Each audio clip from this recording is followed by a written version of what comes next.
Évangile selon Marc, chapitre 10.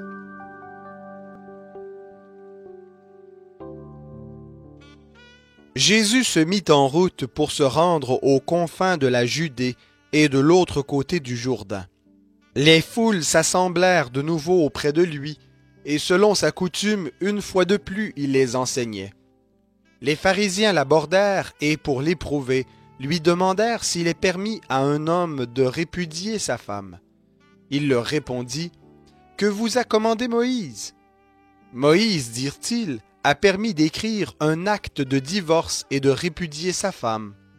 Et Jésus leur dit, « C'est à cause de la dureté de votre cœur que Moïse a écrit pour vous ce commandement. Mais au commencement de la création, Dieu fit l'homme et la femme. C'est pourquoi l'homme quittera son père et sa mère et s'attachera à sa femme. Et les deux époux deviendront une seule chair. Ainsi, ils ne sont plus deux, mais une seule chair. Que l'homme ne sépare donc pas ce que Dieu a uni. » Lorsqu'ils furent dans la maison, les disciples le questionnèrent à nouveau sur ce sujet. Il leur dit, « Quiconque répudie sa femme et en épouse une autre commet un adultère envers la première. Et si une femme répudie son mari et en épouse un autre, elle commet un adultère. » Des gens lui amenèrent des petits enfants pour qu'il les touche, mais les disciples leur firent des reproches. Jésus, en le voyant, fut indigné et leur dit, « Laissez venir à moi les petits enfants, et ne les en empêchez pas, car le royaume de Dieu est pour leurs pareils. En vérité, je vous le dis, quiconque ne recevra pas le royaume de Dieu comme un petit enfant, n'y entrera point. » Puis il les embrassa et les bénit en leur imposant les mains. Comme Jésus se mettait en chemin, un homme accourut et, se jetant à genoux devant lui, il lui demanda, « Bon maître, que dois-je faire pour hériter la vie éternelle ?» Jésus lui dit, « Pourquoi m'appelles-tu bon? Personne n'est bon si ce n'est Dieu seul.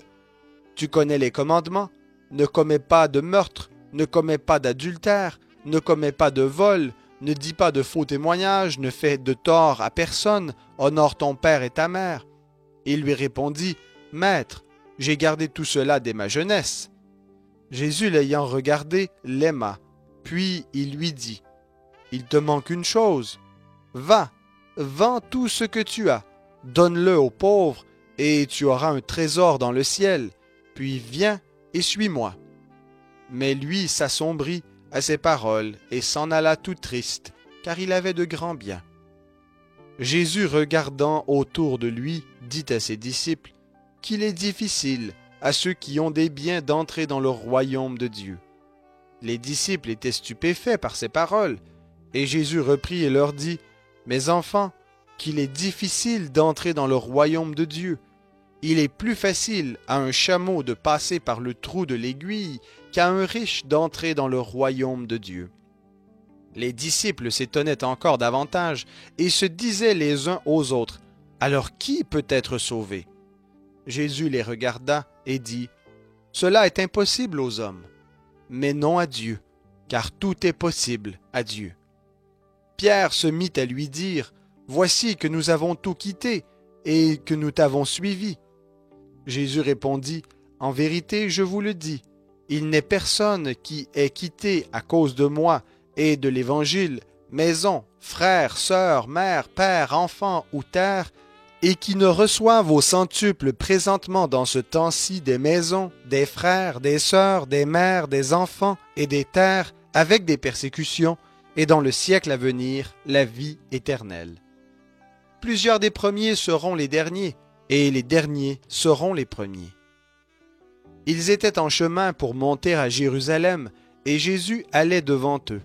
Les disciples étaient angoissés, et ceux qui suivaient étaient dans la crainte. Jésus prit de nouveau les 12 auprès de lui, et se mit à leur dire ce qui devait lui arriver. « Voici, nous montons à Jérusalem, et le Fils de l'homme sera livré aux principaux sacrificateurs et aux scribes. Ils le condamneront à mort, le livreront aux païens, se moqueront de lui, cracheront sur lui, le flagelleront et le feront mourir, et 3 jours après, il ressuscitera. » Les deux fils de Zébédée, Jacques et Jean, s'approchèrent de Jésus et lui dirent, « Maître, nous désirons que tu fasses pour nous ce que nous te demanderons. » Il leur dit, « Que désirez-vous que je fasse pour vous? » « Donne-nous, lui dirent-ils, d'être assis l'un à ta droite et l'autre à ta gauche dans ta gloire. » Jésus leur dit, « Vous ne savez pas ce que vous demandez. Pouvez-vous boire la coupe que je vais boire, ou être baptisé du baptême dont je vais être baptisé? » Ils lui dirent, « Nous le pouvons. » Et Jésus leur répondit, « Il est vrai que vous boirez la coupe que je vais boire, et que vous serez baptisé du baptême dont je vais être baptisé. Mais pour ce qui est d'être assis à ma droite ou à ma gauche, ce n'est pas à moi de le donner, sinon à ceux pour qui cela est préparé. » Les 10 qui avaient entendu commencèrent à s'indigner contre Jacques et Jean. Jésus les appela et leur dit, « Vous savez que ceux qu'on regarde comme les chefs des nations les tyrannisent et que les grands abusent de leur pouvoir sur elles. Il n'en est pas de même parmi vous. Mais quiconque veut être grand parmi vous sera votre serviteur, et quiconque veut être le premier parmi vous sera l'esclave de tous.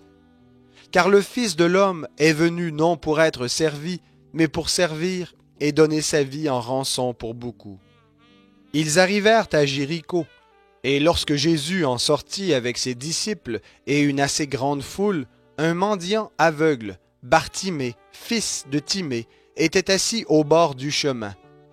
Il entendit que c'était Jésus de Nazareth et se mit à crier, « Fils de David, Jésus, aie pitié de moi !» Plusieurs lui faisaient des reproches pour le faire taire, mais il criait d'autant plus, « Fils de David, aie pitié de moi !» Jésus s'arrêta et dit, « Appelez-le. » Ils appelèrent l'aveugle en lui disant, « Prends courage, lève-toi, il t'appelle. » L'aveugle jeta son manteau, se leva d'un bond et vint vers Jésus. Jésus prit la parole et lui dit, « Que veux-tu que je te fasse? » « Rabouni, lui dit l'aveugle, que je recouvre la vue. » Et Jésus lui dit, « Va, ta foi t'a sauvé. » Aussitôt, il recouvra la vue et se mit à suivre Jésus sur le chemin.